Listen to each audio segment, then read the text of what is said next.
America అధ్యక్షుడు Biden విపరీతమైన ప్రతీకారం తీర్చుకున్నారు ట్రంప్ మీద. ట్రంప్ని అరెస్ట్ చేయించి ఆ ఖైదీ నెంబర్ ఇచ్చి ఆ ఫోటోలు కూడా వెలుగులోకి తెచ్చినటువంటి సందర్భం.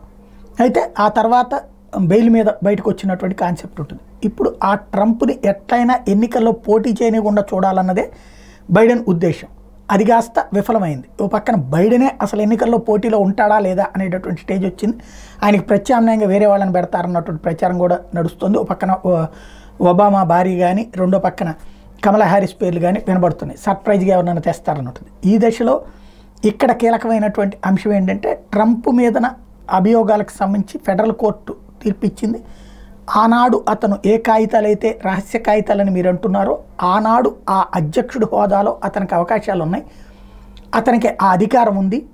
దాన్ని దుర్వినియోగం చేస్తే తప్పు, కానీ తన ఇంట్లోనే కాగితాలు పెట్టుకోవడం తప్పేమీ కాదని తేల్చి చెప్తూ తన మీద చర్యల్ని స్టే ఇచ్చింది. తద్వారా ట్రంప్కి అధ్యక్ష ఎన్నికల్లో అడ్డంకులు తొలగిపోతూ ఉన్నాయి.